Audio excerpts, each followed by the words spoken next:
Estamos con un español que es un poco latinoamericano, o se ha ido haciendo cada día más latinoamericano. Hablamos del expresidente de España, José Luis Rodríguez Zapatero. No es la primera vez que le han escuchado acá en la pizarra, pero nuevamente le damos las gracias por estar esta temporada 2023 de nuevo en nuestros micrófonos en esta travesura radial. ¿Cómo estás, José Luis? ¿Cómo va todo? Estoy bien aquí en España y sí, en efecto, ya soy casi un clásico en la pizarra. Eres un clásico. Aquí estamos este año, estamos en Radio 10 en la Argentina, estamos en Radio Pichincha en el Ecuador, en Patria Nueva en Bolivia, en Radio Sonora y en Altavoz Radio en México, estamos en Sin Antena en Paraguay y estamos también en España a través del proyecto de Canal Red.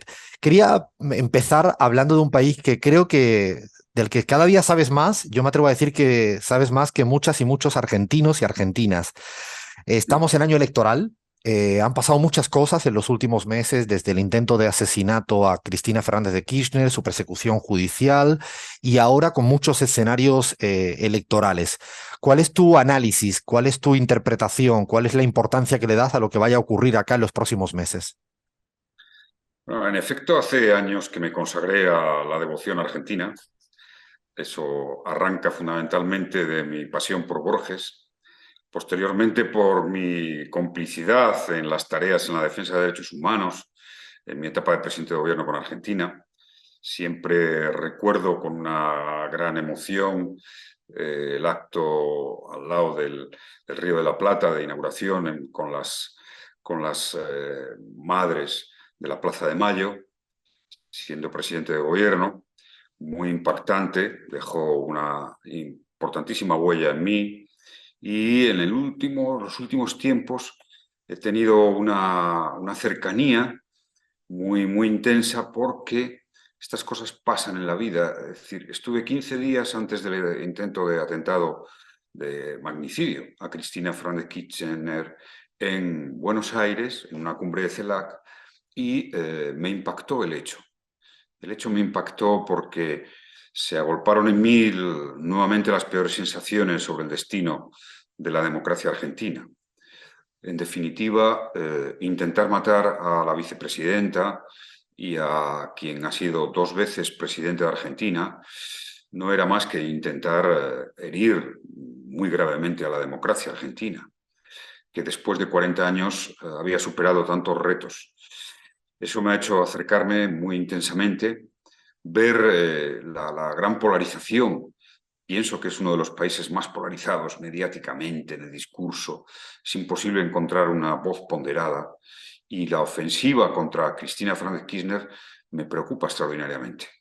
Me preocupa porque me recuerda al episodio del presidente Lula.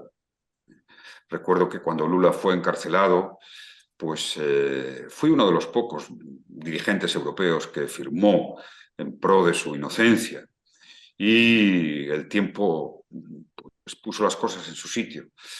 Es decir, este terreno tan vidrioso, tan difícil que es hasta qué punto se utiliza la judicialización de la política para no hacer la competición democrática en un parlamento o en el debate público, es un reto, especialmente en Latinoamérica, muy trascendental. Y pensando en esas elecciones, sinceramente pienso que esas elecciones en 2023 en Argentina, las próximas elecciones van a ser unas elecciones donde una vez más se va a poner a prueba la fortaleza democrática de Argentina. Esta es mi opinión, porque después de lo que hemos vivido en este periodo, sí, me aproximo siempre con pasión a Argentina y, por supuesto, con una preocupación intensa.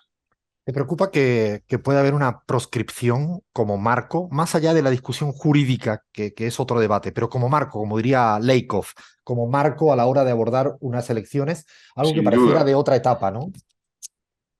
sin duda. Siempre he expresado que, al menos en mi etapa de liderazgo político, tanto como era cuando era líder de la oposición como presidente de gobierno, eh, no actué nunca judicialmente ante determinados hechos frente a mis rivales políticos. porque me parecía que era siempre poner al sistema en una encrucijada. Y me parecía que la verdadera victoria democrática es aquella que se obtiene, insisto, en el debate en un parlamento, más en un sistema parlamentario, o en el debate en la opinión pública. Es decir, no hay una teoría general sobre esto, es verdad. Y yo pienso que todo el estudio lawfare que se ha empezado a hacer, pues está en una primera etapa, que seguramente, como ha pasado tantas veces en la democracia, exigirá alguna reflexión y alguna reforma.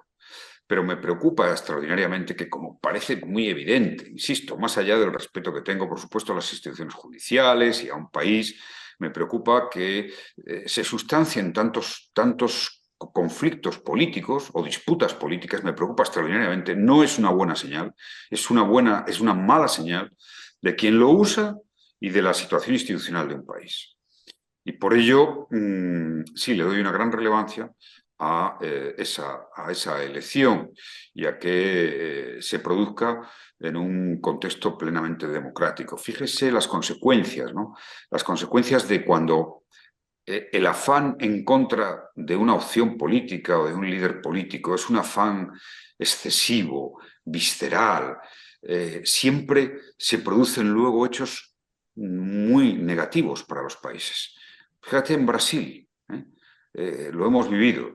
No solo, ya no me refiero solo al hecho negativo de la condena en principio injusta de Lula, que afortunadamente luego se revierte, pero eso acabó creando tal clima social en una parte que hemos visto lo que ha sucedido, nada más que el presidente Lula fue elegido democráticamente, un intento de golpe. Vimos que cuando se produce una tensión tremenda en Bolivia, lo conocemos bien, llega un momento en que las aguas desbordan todas las compuertas. Ya entramos en el terreno de la no racionalidad, es decir, de que hay una parte de la sociedad, una parte del electorado que no admite, así de preocupante es el que se pueda producir una victoria de quien no es tu opción. Entonces, creo que esto nos va a exigir seguramente una reflexión político-democrática muy a fondo, que va a durar años, y que Latinoamérica en su conjunto está siendo la gran experiencia de este nuevo fenómeno, de un nuevo fenómeno que aún digamos que los grandes pensadores democráticos, las grandes escuelas de pensamiento democrático no han interiorizado, no han incorporado de una manera, en fin, decisiva en esa reflexión política, salvo, insisto, muy especialmente Brasil está siendo, ahora algo Argentina. Sí, debemos repensar este hecho porque cuando, insisto, el desbordamiento judicial, ¿no? El desbordamiento judicial de las acciones contra el liderazgo político normalmente está afectando al mismo ser esencial de la democracia. Yo deseo que Argentina, claro, cuando hay una parte, casi la mitad de la sociedad, que piensa que no hay imparcialidad en una acción judicial contra un líder político, algo está pasando.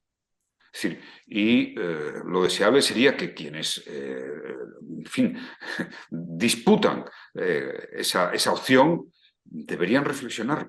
Algo está pasando y ese algo puede ser negativo para todos. Esta es mi reflexión. ¿Qué te parece en ese sentido los líderes, lideresas que hay en el lado opositor del kirchnerismo, del Frente de Todos, es decir, el pensamiento conservador argentino, desde hoy en día los que están encima de la mesa, desde Milei, pasando por Larreta, Bullrich, entiendo que le sigues. ¿Qué sensación te da a ti como su propuesta? ¿Qué hay detrás de su propuesta? Bueno, me preocupa esencialmente que sea una propuesta anti y visceralmente anti.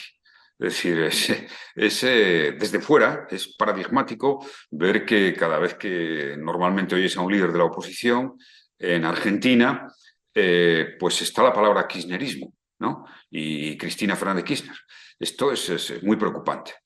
Eso unido a que la aparición de una fuerza política como Milei, pues viene a abonar una tesis que va en consonancia con lo que antes explicitaba, y es que cuando el centro derecha se derechiza o pierde, digamos, un poco la paciencia democrática, que es una gran virtud democrática, pues, en fin, entramos en una etapa donde vamos a ver a las instituciones crujir y seguramente una polarización de la sociedad. Claro, hay que recordar el principio esencial de la democracia y de los demócratas, que es la aceptación de la derrota.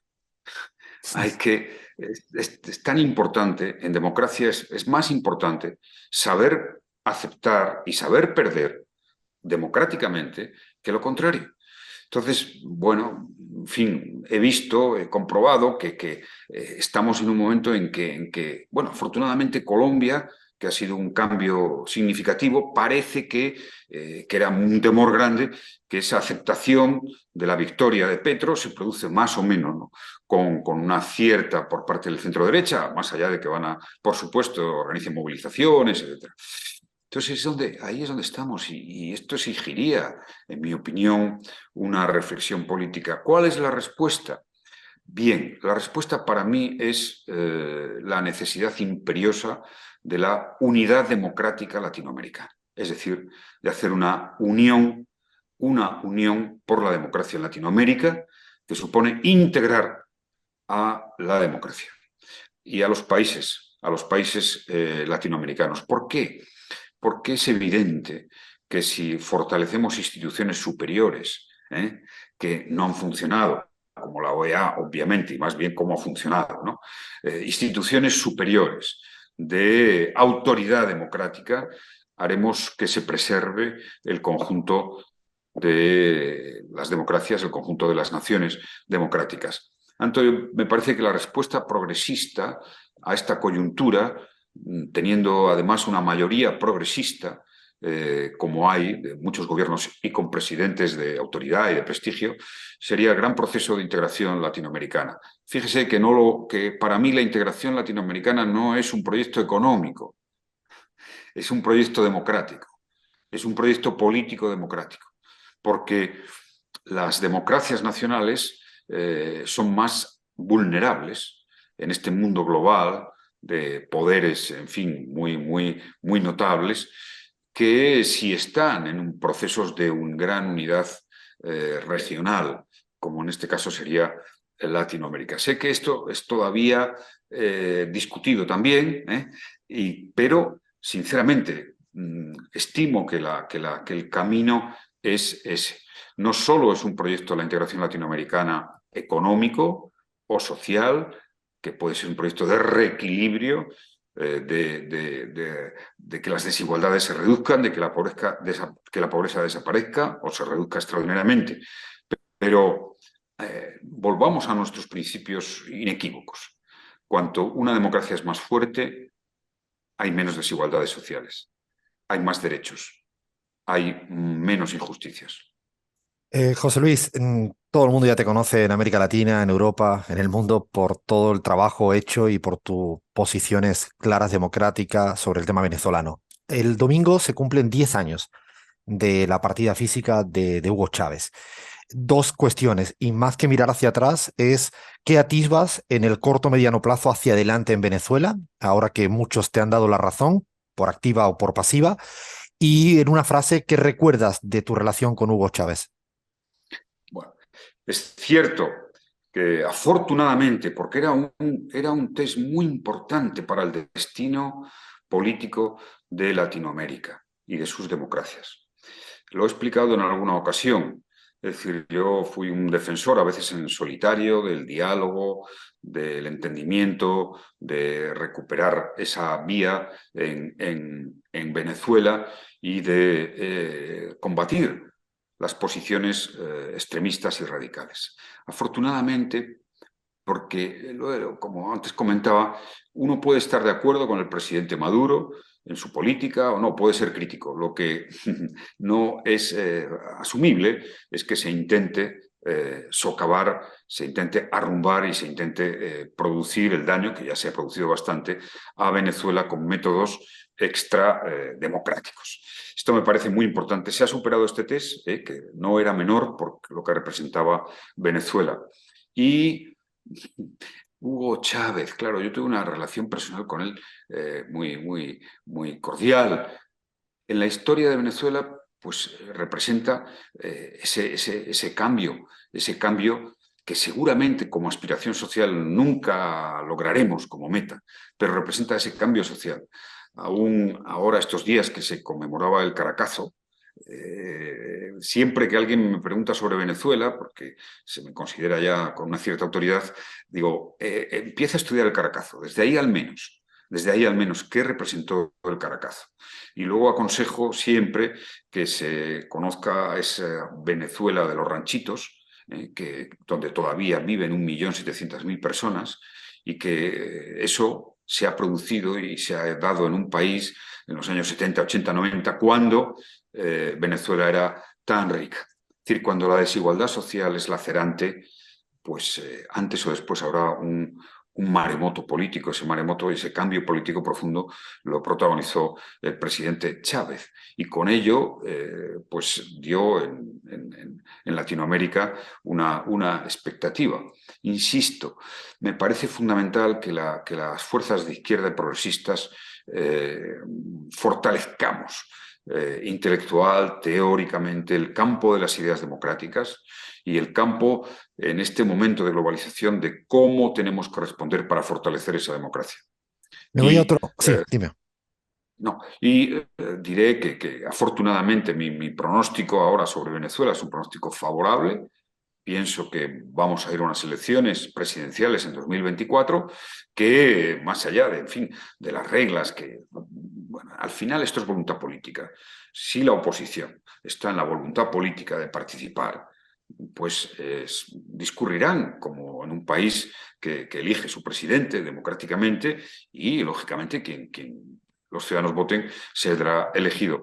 Claro que habrá condiciones, y espero que ese momento por el que hay que trabajar, que se produzca con serenidad y con convicción de todas las partes de participar electoralmente con las condiciones adecuadas. Sin duda, pues bueno, pienso que será seguramente el cierre de una década que nunca se tuvo que producir en Venezuela, de un conflicto que estuvo a punto de llegar a una situación tan indeseable como podría ser un conflicto civil. No podemos perder de vista esto. Hemos estado en el borde del precipicio. Yo he sido testigo y dejé muchas horas de mi vida para evitar que un país cayera por el precipicio de la confrontación civil. Preservar eso me parece que es fundamental, y bueno, soy optimista sobre el futuro de Venezuela. Antes de empezar, para terminar, porque no tenemos tanto tiempo, un test rápido que te quería hacer. Quiero que me digas cómo ves la paz como futuro en el tema Rusia-Occidente, Rusia-Ucrania, llámale como quiera, porque también tienes una posición muy a contracorriente de lo que se suele escuchar como run-run europeo.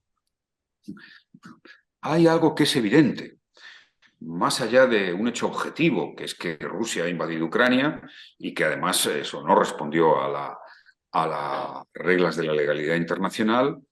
Cuando hay un conflicto, y un conflicto de esta envergadura, en mi opinión, lo más importante es cuántos procesos, proyectos, iniciativas hay en favor de una salida negociada, que, por cierto, responde al mandato de la Carta de Naciones Unidas, que insta a la solución pacífica de los conflictos. Estamos en un conflicto. Por supuesto, para una parte importante de la opinión hay un culpable principal, que es Rusia, pero eso no exime de que el camino, de que el método, que la regla sea buscar una negociación cuanto antes. Y lo que digamos, genera ansiedad es que un año después hemos tenido muy pocas iniciativas, muy pocas iniciativas. Ahora, recientemente, pues se ha producido la del presidente Lula de Brasil, la de China, y yo deseo que Europa pueda, que es clave, es decisiva, Europa pueda lanzar en algún momento alguna iniciativa cuanto antes, de paz, de negociación, porque sabemos que no hay una solución militar. sea, todos estamos escuchando, bueno, la guerra va a ser larga. ¿Qué significa que la guerra va a ser larga? Significa que vamos a tener mucho más drama, horror, y que el odio enconado va a permanecer durante más tiempo, más allá de las cuestiones de gran seguridad, ¿no? Entonces, abrir esa expectativa cuanto antes me parece fundamental, esencial. Siempre he explicado que el diálogo no es tan solo un medio para un fin. El diálogo es un fin en sí mismo. Lo he manifestado, es mi experiencia. A lo mejor he tenido unas circunstancias favorables, pero aquellas cosas que considero que he logrado en favor de principios de defensa de la paz, del entendimiento, las he logrado a través del diálogo. Y claro, el diálogo exige voluntad, una voluntad inequívoca, la paz exige una voluntad inequívoca, y casi siempre la paz va acompañada de palabras que nos cuesta decir públicamente en momentos bélicos, que es reconciliación, que es perdón. Cuando uno repasa, como ahora hemos tenido la oportunidad de ver lo que sucedió en la Primera Guerra Mundial, con una fantástica película que es Sin novedad en el frente, y ver que el frente occidental de aquella Primera Guerra Mundial entre Francia y Alemania estuvieron 3 años 3 años en ese frente y prácticamente no se movió el frente, pocos metros para un lado, pocos metros para otro, y murieron 3 millones de jóvenes soldados en ese frente. Es decir, son esas páginas de la historia que dices, bueno, en la disputa de unos metros, de unas hectáreas de territorio, no cabe formular alguna propuesta.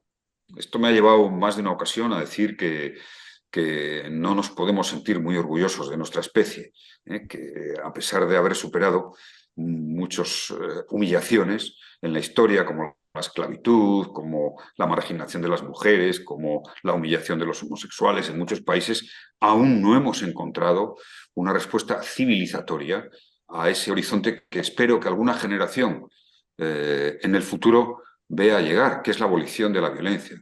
La abolición de la violencia. Esto debería de ser una aspiración de la especie humana.